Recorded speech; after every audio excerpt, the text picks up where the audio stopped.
Hello everyone. Today I'll be telling you something about Sadguru and his grace in application of Microvita. So let's understand the various three types of Microvita. See, according to their nature, Microvita are of three types: negative, ordinary, and positive. Negative Microvita function on their own through nature, while positive Microvita function through specially created waves. If we talk about negative microvita, they primarily function in the Muladhara and Swatisthana chakras and gradually rises upwards. If negative microvita are applied to the upper chakras, they will function very rapidly, and this may even cause death to human beings.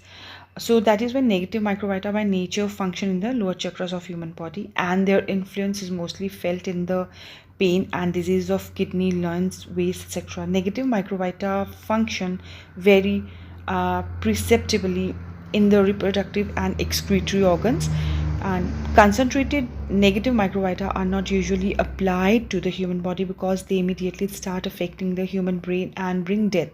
So it is said that ordinary microvita may affect the kidneys, liver, abdomen, chest, etc. So if you talk about positive microvita, they are never spread to nature. A mighty personality, you can say Sadguru is only one guru, and that is Almighty God. So if he wishes so, or you can say if he so wishes, may emanate positive microvita through his own waves and thus create similar vibrations in the male human body through positive microvita. So in such a case, the male body means those who are above 24 years of age. So in the undeveloped male body, that is those who are less than 24 years old. Although shukra, which we call a vital fluid, which has three stages: lymph, spermatozoa, and seminal fluid. So this shukra is produced, and the semen is not yet fully nourished or developed. So in the male body, shukra starts being produced at the age of 12 or 13.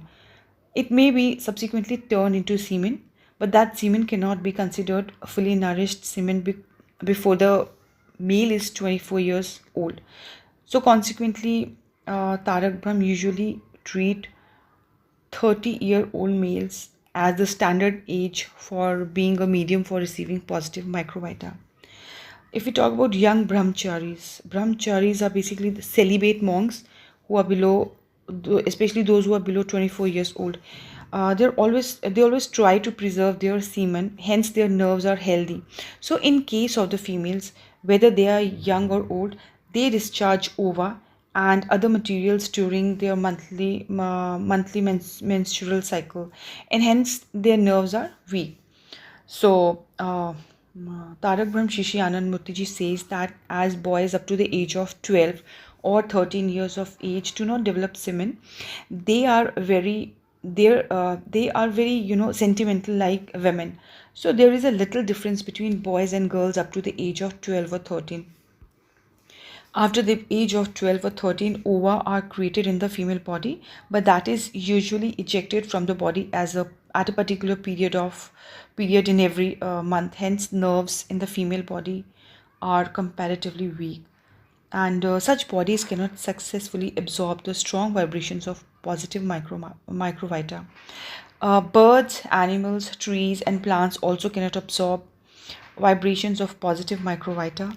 Even in a 5,000-year-old banyan tree or a gigantic and extremely powerful animal, the mind remains undeveloped and the nerves remain undernourished and weak.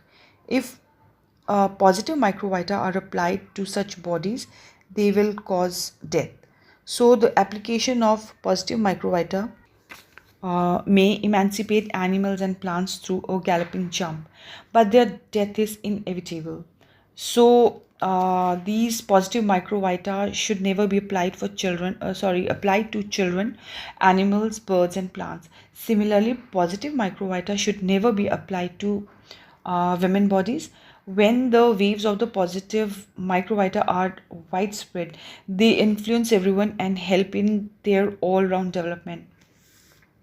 Shri Shri Anand Murtiji says that spiritual progress is affected through the pineal gland, and psycho-spiritual progress is affected through the pituitary gland. If a man is a die-hard sinner or inveterate criminal, and if positive microvita are applied to him, the Sadguru will have to labor hard.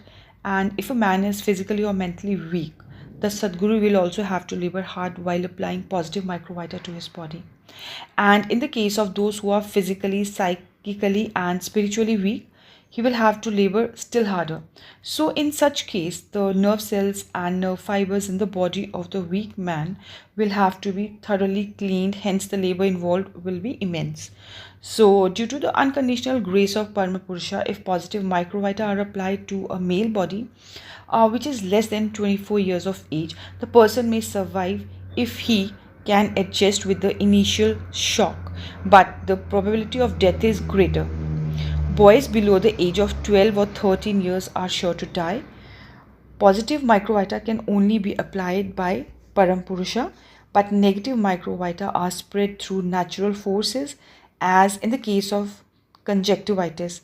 So, if positive microvita are created through satsang, or you can say good company, this will influence the collectivity. So, it has been observed that when a sadhaka meditates alone, he or she may enjoy spiritual bliss. But if one is in the company of many sadhakas, one will enjoy more bliss. So, in principle, negative and positive microvita are the same, but their field of activity is different. For instance, if negative microvita are applied to a male body, they will bring torture and afflictions and sometimes death. In the case of women and children, they will bring instant death. This is also the case with animals, birds, and plants.